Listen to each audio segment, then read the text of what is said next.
Topic that I want to discuss this month in the community webinar is thinking a little bit differently about how you tell stories. And it's mainly focused on how you use series of images to photograph a story or a subject or a theme. Now, as most of you know, I'm a photojournalist and I come from quite a traditional photojournalistic background, but photojournalism and storytelling is always evolving and it's always changing. So while the traditional view of photojournalism might be that kind of Henri Cartier-Bresson photo reportage or documentary photography that you might have seen in National Geographic, where it's that classic photo essay, there's been a trend in maybe over the past decade towards more conceptual ways in which to tell photojournalistic stories. And I think there's a lot to be learned for all of you here to just think about different ways in which you can tell stories through series of images that are photographed in quite a similar way. So it's quite a departure from the traditional way of photojournalistic storytelling. But I think once you see some of these series that I'm going to show to you today, I hope it's going to trigger some ideas in your own mind about how you might be able to also use this approach to photograph the issues that you're particularly interested in. So I'm just going to run through first a few of the stories that I've worked on over the years that I think will really help illustrate this point and this idea about using series of images. And when I show each story, I'll just pick up on a couple of little pointers, and you might want to jot them down if you're making notes, or like I said, you can rewatch the video afterwards if you want to, just take down some of these pointers. But the first series that I'm going to show to you is a relatively recent one that I shot a couple of years ago, actually here in Beijing, in mine and John's adopted hometown. And this was when Beijing got hit by a really bad typhoon called Typhoon Doksuri. And it was the worst typhoon in over 100 years. And when that hit the city, obviously as an environmental photojournalist, I knew that I wanted to cover this issue because I knew that any large scale event like this, natural disaster, is connected in some way to climate change. So I knew that I could draw that into my own work. So I went out to some of the areas outside of Beijing to start photographing the destruction. And I hadn't seen the situation there when I first arrived, but as soon as I started flying my drone and flying it around the damaged areas and looking down on the damage, I could start to see different objects in the destruction. And one of the most clear and obvious things for me that I saw were cars that had been washed away in the floods. They'd been turned over, jumbled up within all this rubbish and trash and all the destruction, and just deposited on riverbeds. And I started to take one picture of one car from this vantage point. And then I noticed another car, not too far away. So I thought, okay, I'll fly my drone over there and take another picture from the same vantage point. And I started to find that from my whole coverage of this story, the images that I found particularly the most interesting were all these images that I'd made of these cars, taken in exactly the same way, all from the same angle, from above. And I found that when I was editing my work and I started to put those images together, I found that I had about 10 or 15 of them. And I just thought they worked as a really interesting viewpoint on the destruction that had taken place here in Beijing. Because especially as a professional photojournalist, I'm always trying to think of different ways I can visually present the stories that I'm working on. So I'm always trying to think of new perspectives.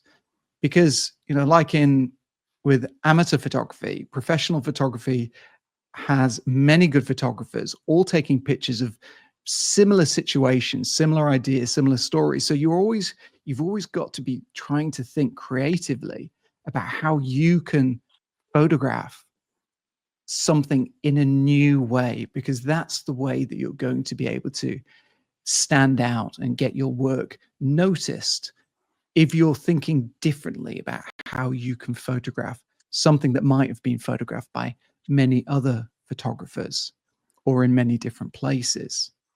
So it's about thinking creatively and trying to think differently. But if you're working on a series to tell your story, then you've got to think obviously carefully about your vantage point. So picking one vantage point that you're taking the pictures from, in this case from Beijing, is directly from above, and then paying very close attention to the composition. So keeping those cars in a very, very similar composition so that when the images are presented side by side, there's a continuity between them. But each photograph is different because we have a different scene, different car, different color, different orientation of the debris. So each image can stand on its own, but actually when you put them together, then you create something that's much more interesting. And you could imagine if you opened up a magazine and you looked at 4 of these images together, 8 of these images together, there'd be much more interest when you looked at the page for the viewer than if you just, say, presented one image, perhaps. So it's providing a new way for people to visualize stories. And obviously here on the mentorship program, I'm always encouraging you to work on stories. We're not just interested in single images. We're looking for how we can put all of our images together to tell stories or to communicate issues in new ways. Do any of you have any questions about this series in particular? I know, Jim, you use the drone a lot in your own work. And John Francis, have you used drones at all? I mean, I've told you before, the equipment doesn't matter, No.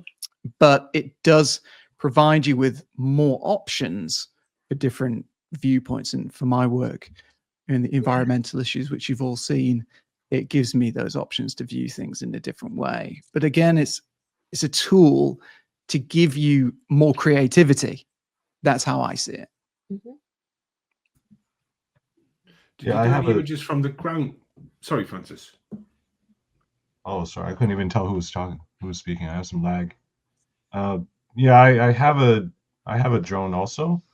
I haven't been able to use it for my event work, but like there was a point when I was flying it quite a bit. I was trying to teach myself video shooting. Okay. Yeah.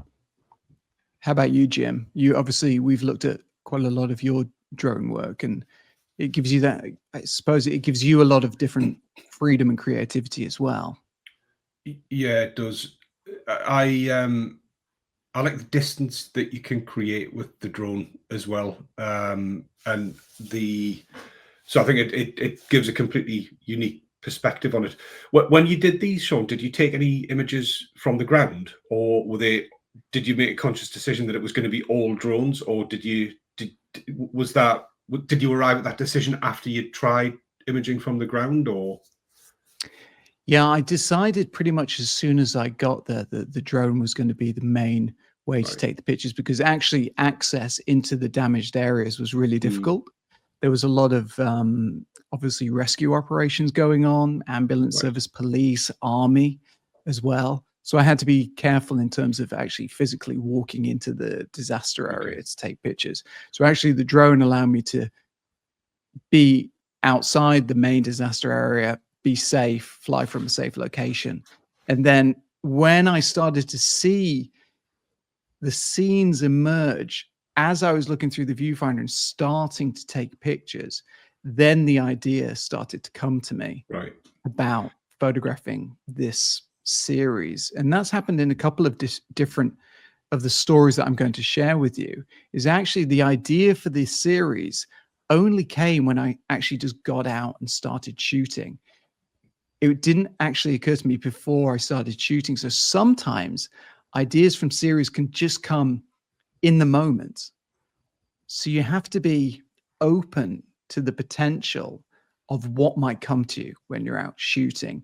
And sometimes you get ideas while you're shooting that you couldn't have imagined before. And, we've talked about this before, that some of the best pictures that you'll ever take, you could never have predicted that you would find those situations. Like, you don't wake up in the morning thinking, okay, I'm going to go out and take the best picture today of this amazing moment on the street, or, whichever project you're working on. The best images come from those really spontaneous moments. And sometimes that can happen with series of photos as well. You might just be out taking pictures in a normal way, and then you suddenly get inspired by one image that you take, and suddenly you look at your camera and you think, okay, maybe if I take another image in the same way, I could start to build a series out of this. So you have to have that idea that you have a plan when you're out shooting, of course, but you've always got to be completely open to that inspiration that might come to you in that moment when you're out shooting. That's really important. I always think there's a balance between having a plan and being open to whatever is going to come to you. And that even applies, when I'm out working on an assignment as well, because otherwise you become a bit too formulaic in your approach, or you become a bit too fixed on, this is how I must tell the story. You've got to be open to that inspiration and those ideas that might come from you when you're just out taking pictures. Sorry, that was a very long answer to your question, Jim. No, that's really helpful, and I that resonates with me, actually, particularly with the drone, because it's often harder to visualize something from a drone's perspective than it is from the ground. Because obviously we see things from the ground all the time. So I as often as not, I'll send the drone up without a shot in mind. So that really resonates with me. It's quite insightful. So